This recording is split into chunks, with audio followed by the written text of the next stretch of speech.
Good evening. We are going to start the final symposium for the day, which is based on pediatric surgery. So it's going to be a case-based discussion again on general pediatric surgery. And we have chosen a few important areas that are relevant to the general surgeons as well as the general surgical trainees. So here with me, we have Dr. Udayangani Samarakkody, who's a consultant pediatric surgeon at Waikato Hospital, Hamilton, New Zealand. She'll be here as a resource person for the session. And Nipun, Senior Registrar in Pediatric Surgery, will be presenting the cases. Over to you. Welcome to the Pediatric Surgical Symposium. We are going to discuss 3 cases related to pediatric surgery, and but will be useful for everyone as general surgeons. Without wasting time, I'll move on to the first case. So this is a 12-year-old boy present with absent right testis. Mother claims that it was detected at the age of 2 months by a midwife, but then they have went for a local doctor in the hospital who has reassured them and said that they can observe it up to 5 years for descent. So now they have then forget about that. Now they have come at the age of 12. Now examination reveals empty right hemiscrotum. Right testis is not palpable in groin, perineum, or any of the common ectopic sites. Left testis is size appropriate for age, and the penis is normal. The local hospital doctor has requested an ultrasound. The radiographer has seen something, testis resembling structure, which is deep to the deep ring, which he has queried as an atrophic testis. So the question for discussion now: what further investigations are required, and what are the management options available for this patient?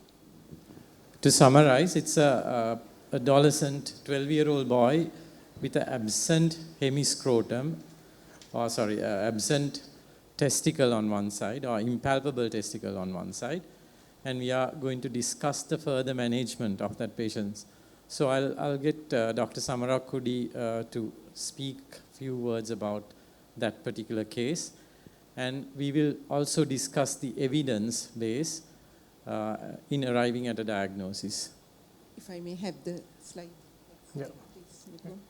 So at the outset, the management of undescended testis. So absent testis means either it is undescended testis, which is not palpable, or the testis is never there.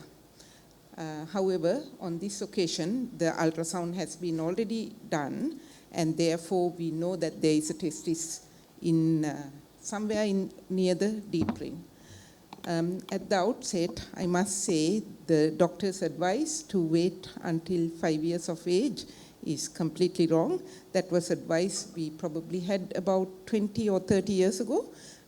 It is very well established that the orchidopexy should be performed between 1 year to 18 months. So waiting doesn't work. Get on with it. Number 2 is what other investigations should be arranged. In undescended testis, if the testis is not palpable, I don't think there is any further benefit of doing any investigations, such as ultrasound scan. Indeed, it is advised that no further imaging should be performed for undescended testis other than to get to a surgeon who is competent in performing an orchidopexy or to be able to handle impalpable testis. However, having said that, that is an ideal world where operation will be performed between 1 year and 18 months. Even in the very developed world, that doesn't happen.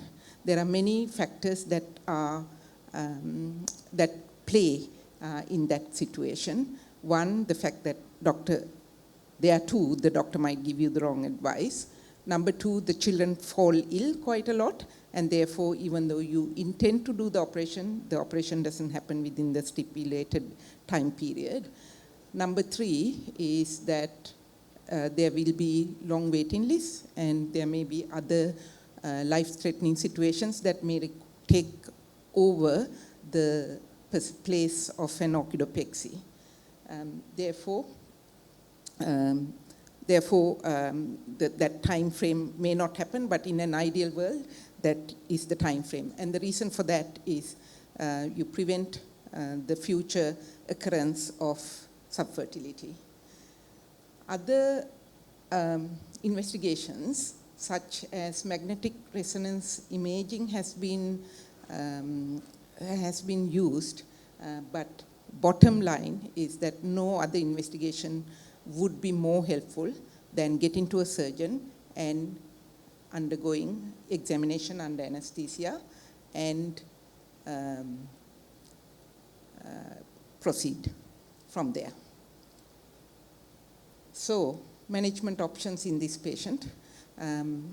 During that stipulated time, 1 year to 18 months, get the patient to theater, examination under anesthesia, at which time you might actually be able to find the testis sitting fairly proximally, but able to be palpated. So if you can't palpate the testis, then you go on to do a laparoscopy and look for the testis. At this stage, I must emphasize, if the testis is not palpable preoperatively, probably that's not a case for a general surgeon to proceed further. I think it is the time that you would want to refer this patient to a pediatric surgeons who have kind of very specialized skills on management of undescended testes. So, assuming that pediatric surgeon has taken over this case, laparoscopy will determine whether the testis can be brought down by normal means, as in open surgery, or whether a laparoscopic procedure needs to be performed. If I can have the next slide, please. So, at laparoscopy, you look at the internal ring from inside, and then you would locate the testis. Most of the times, particularly in this particular patient, the radio sonographer has already detected the testis somewhere along the area of the internal ring. So you're likely to see an internal ring-related testis, which is what you're seeing there. I'm sure you can understand what I'm meaning.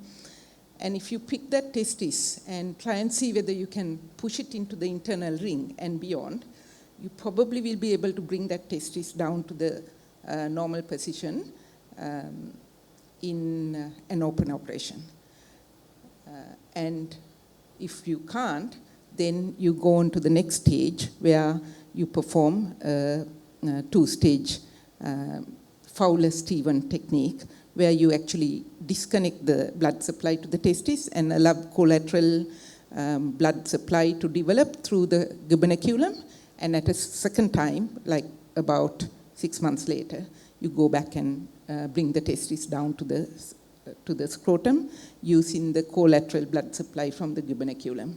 Could you kindly go back to the previous slide, please? However, on most occasions, the testis can be brought down. One can also accept the fact that you might actually bring the testis to the upper part of the scrotum and park it there, anchor it there, and it might still be acceptable, as opposed to trying to perform lap Fowler-Stevens. And the reason why you would not, you would have a very high threshold to use lap Fowler-Stevens technique is because of the risk of testicular atrophy. Yeah, that's right. So, two-stage laparoscopic Fowler-Stevens operation has about 22% risk of testicular atrophy, and that's the reason why you have to have a high threshold to use it. So another question that arises in this situation, I'm sorry the slides are not incorporated, is whether we should go ahead with an orchidopexy or an orchidectomy. So this is a tricky age, a prepubertal, pubertal child coming with an undescended testis which was undetected for all these years. Now, should we go ahead with the orchidopexy, which is Excuse me, sir, fixation the of slides the, are available. all right, fixation of the testicle, or should we straight away go ahead with the orchidectomy? So there are a couple of publications that appeared recently. The first one from P.J. Lopez group et al. From Santiago, Chile, and then another article from Journal of Urology, which clearly discusses the pros and cons of orchidopexy versus orchidectomy. Next slide.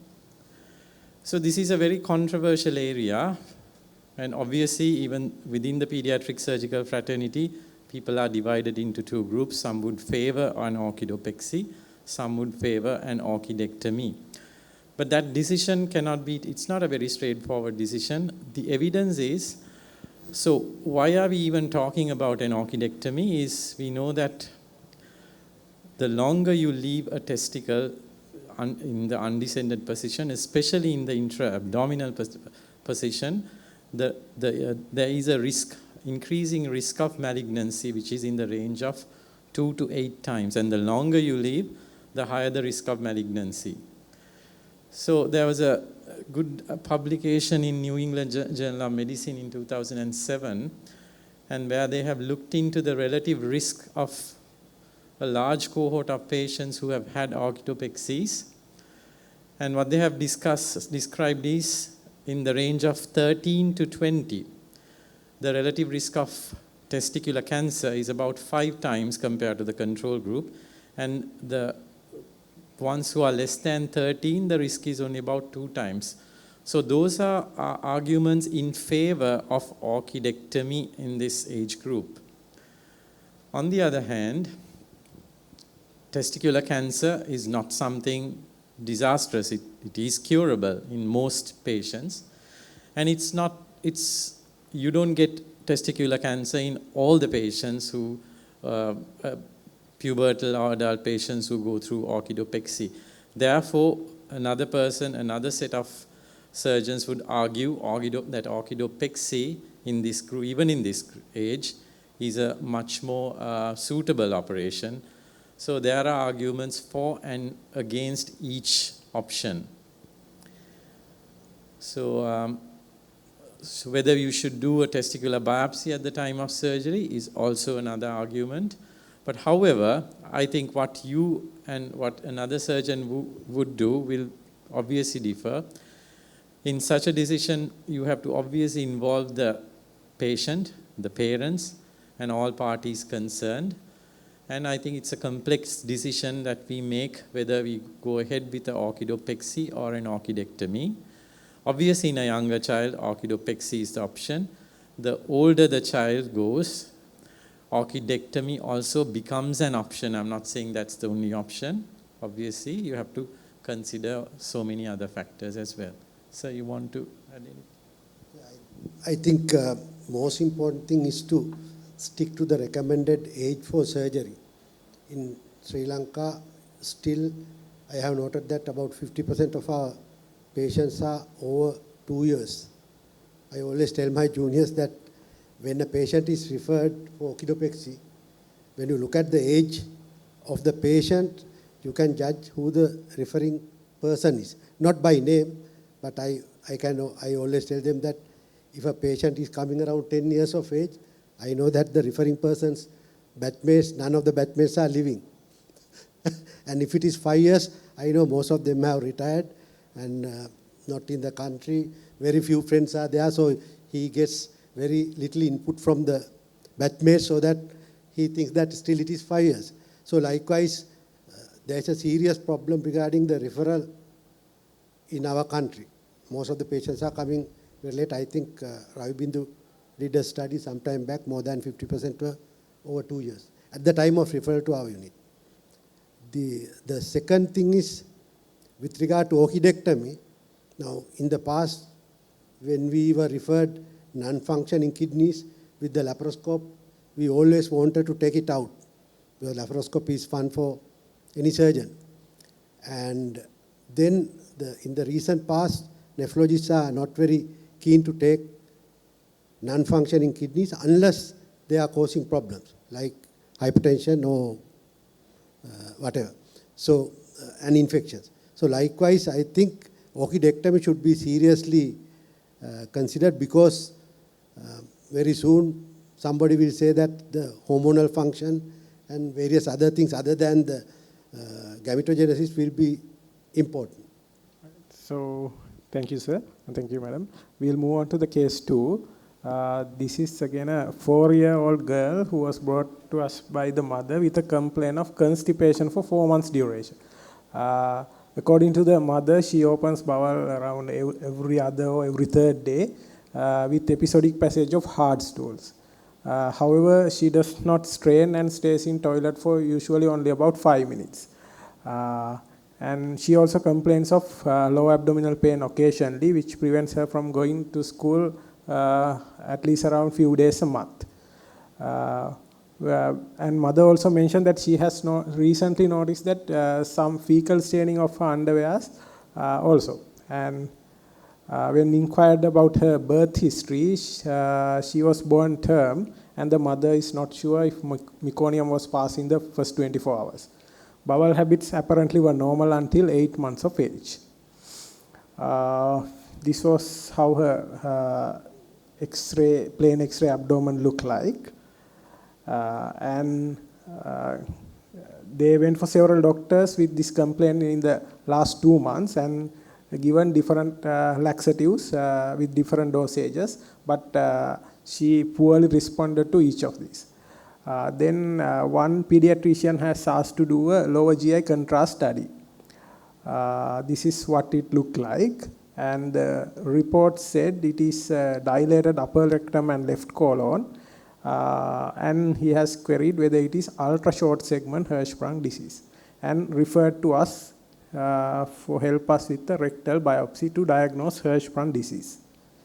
So questions for discussion: what are the differential diagnoses in this case? What further investigations are required? How should you manage this patient?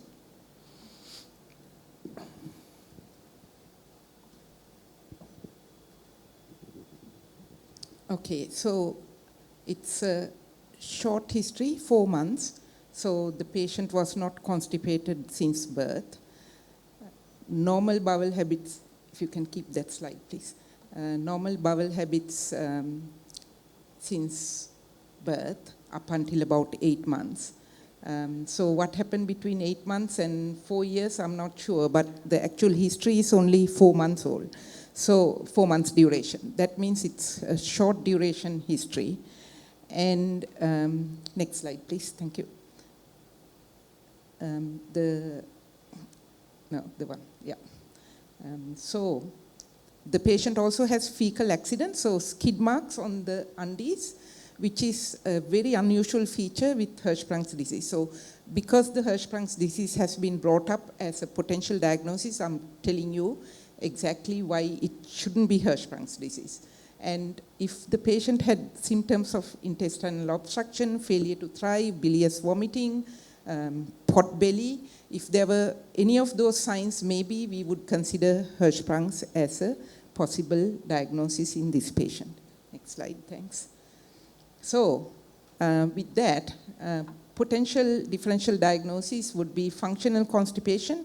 Anal fissure may have happened right at the beginning when the patient might have had one single episode of constipation with hard stools. And when the hard stool comes through, it splits the anus and causes an anal fissure, which sets up a vicious cycle of pain, anal sphincter spasm, more retention, more water absorption, harder stools, and the vicious cycle continues. Where I work, we would actually look for celiac disease in this child. Celiac disease is quite common in the Western population. I actually don't know how common it is in Sri Lanka. We probably have not looked at it, and there probably isn't a test available here, screening test available here to look for it. I have certainly seen Indian patients with celiac disease, so it may be a disease that we have not seen only because we have not diagnosed it. So I leave it open for future generations of pathologies to sort that one out. So, as I said, Hirschsprung's disease is very low suspicion. So, what are the investigations that we could potentially do? Abdominal X-ray has been done already, and we have seen that there is severe fecal loading in that X-ray. As you can see, the entire pelvis is covered with poo, which means that there is a fairly dilated rectum filled with feces. And there may be a place for ultrasound scan. One, you could actually measure the rectal dimensions so that you can decide on how intensively you could exercise the treatment regimen. And also, because it's a 4-month history, I would just vaguely worry about the fact that it might be a presacral growth that may be gradually enlarging and as a result causes constipation.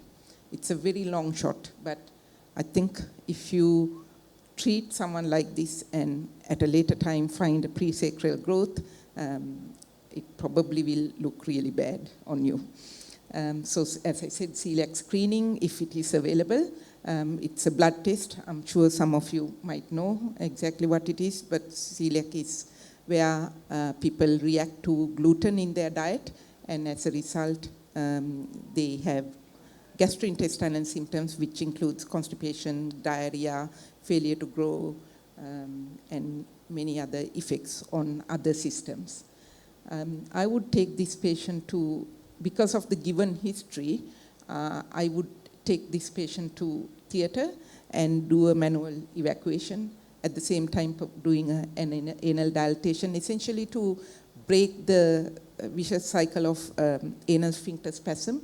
And if I had Botox available, I would inject it to anal sphincter so that anal sphincter can relax and reduce the outlet pressure and enable easier passing of poos.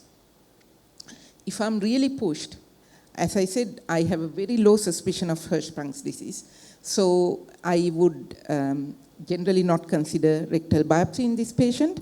However, patient already comes with a report in her hand, or parents come with a report in their hand with somebody professional saying, please exclude ultra-short segment Hirschsprung's disease.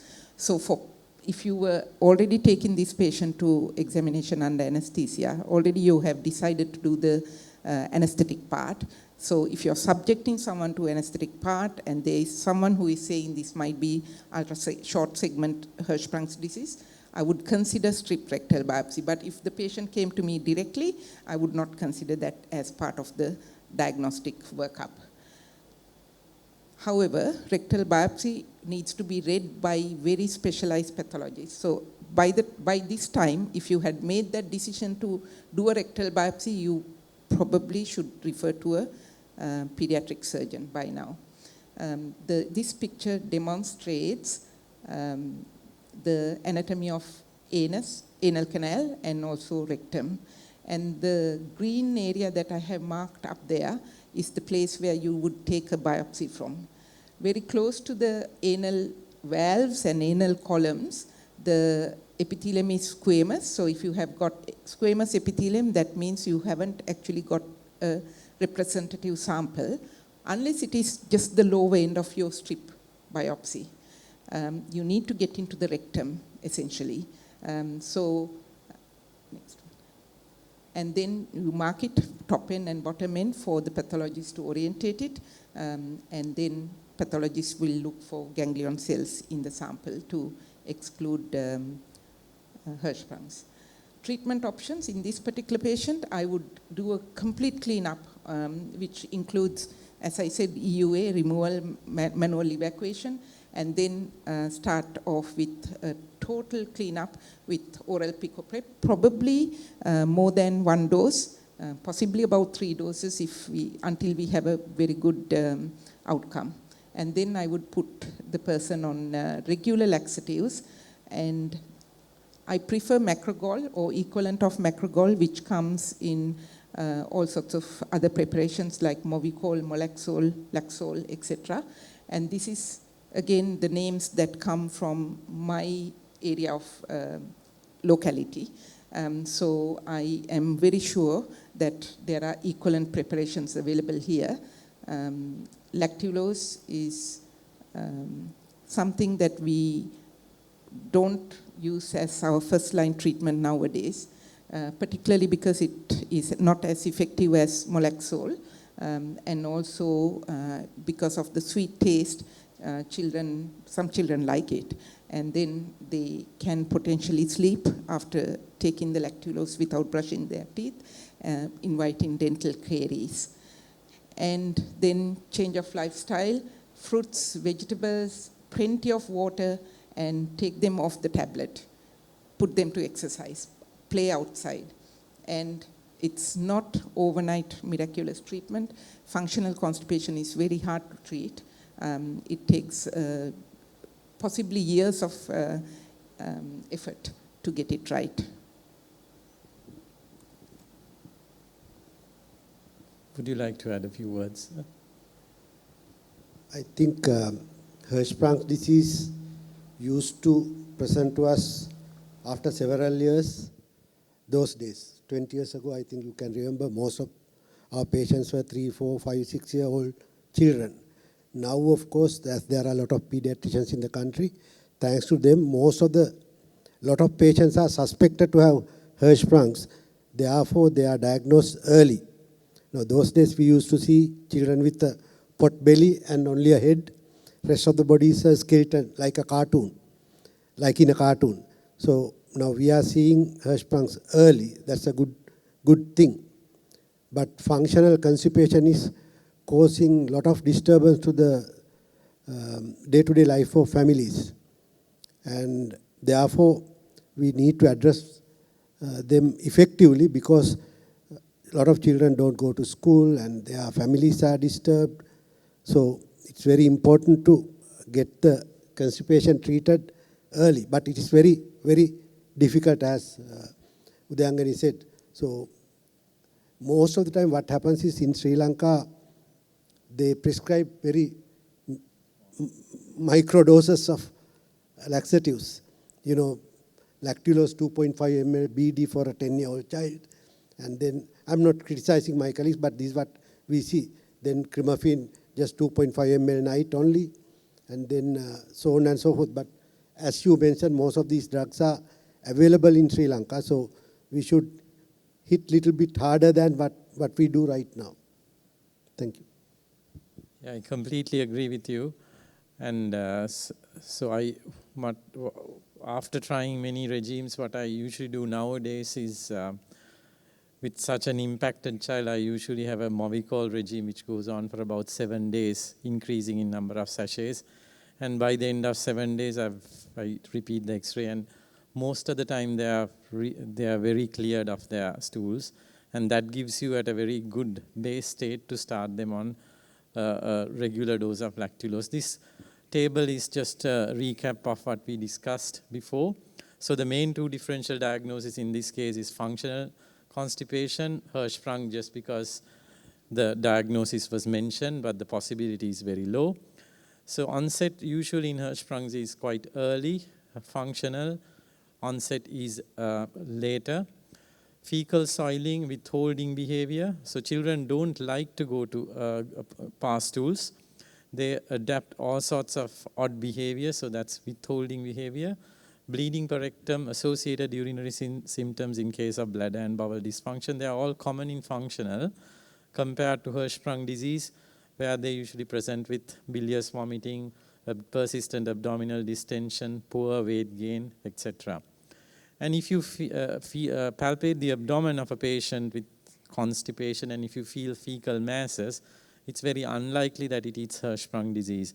And on the rectal examination, if your DRE reveals impacted hard stools, it is again very unlikely to be Hirschsprung, and it's almost always functional constipation. If we have time, we would like to move on to the third case and the final case. Yeah.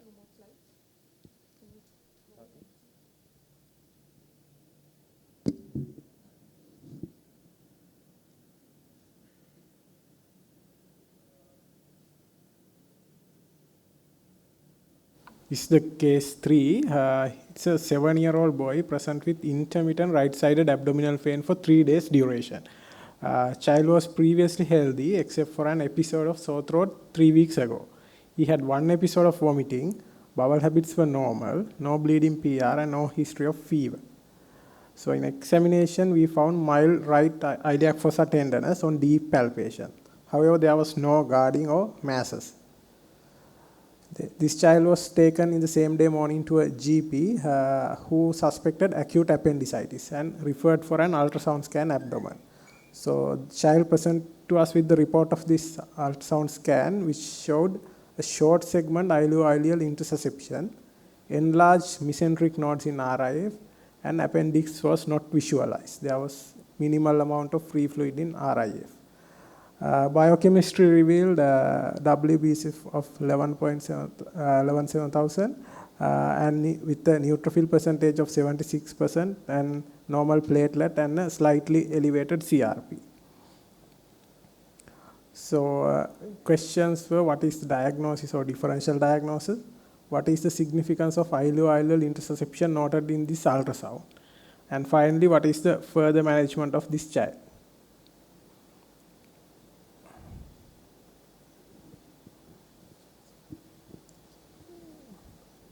Okay, so can we go back to the previous slide, please?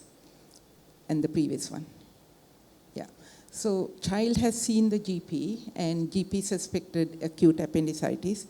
He probably was not right, but if you have suspected acute appendicitis, you would look for standard symptoms and signs of acute appendicitis.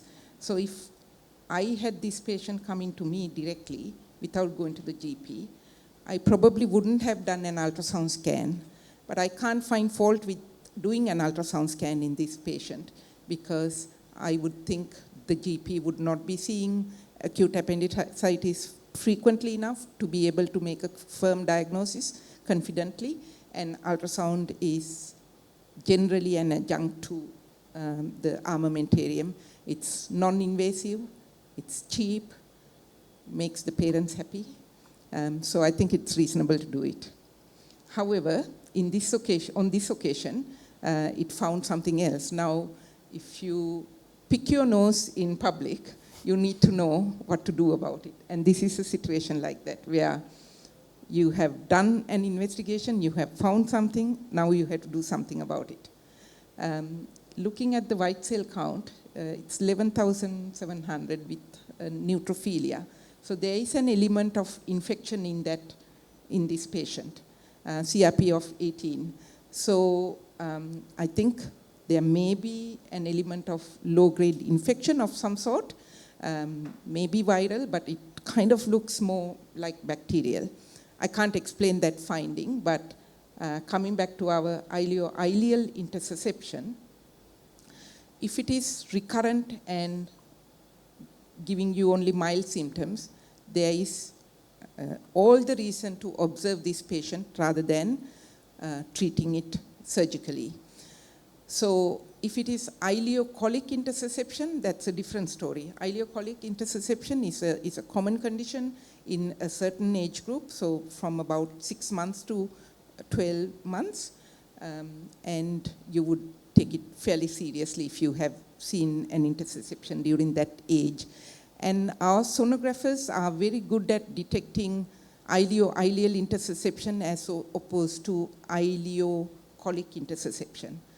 There are certain criteria that they use, and I think this particular sonographer has very clearly diagnosed ileoileal intersusception. One thing that one would worry about is whether there is a lead point in ileoileal intersusception. So ileoileal is common, and if you and I have an ultrasound scan now, keeping the ultrasound probe on our tummy for a significant length of time, you probably will see a small ileoileal intersusception that comes and goes. So it's not a sinister sign when you see ultrasound scan evidence of ileoileal intersusception. So correct identification of that diagnosis is very important because as I said, it's different to ileocolic intussusception. In this particular patient, I would actually treat this patient fairly conservatively. However, I would be watching this person quite closely because he actually presented with some symptoms, and there is a neutrophilia in this patient. So I'll be watching for evidence of intestinal obstruction, bilious vomiting, or worsening of the symptoms, particularly pain, and then act accordingly. Unfortunately, ileoileal, even if you wanted to do something about it, ileoileal is not suitable for air enema reduction, saline reduction, or barium enema reduction. So if you were to ever go to operate on these ones, it will have to be laparoscopic surgery. However, it's extremely unlikely that you would have to go to that stage because a lot of these ones actually settle down with time.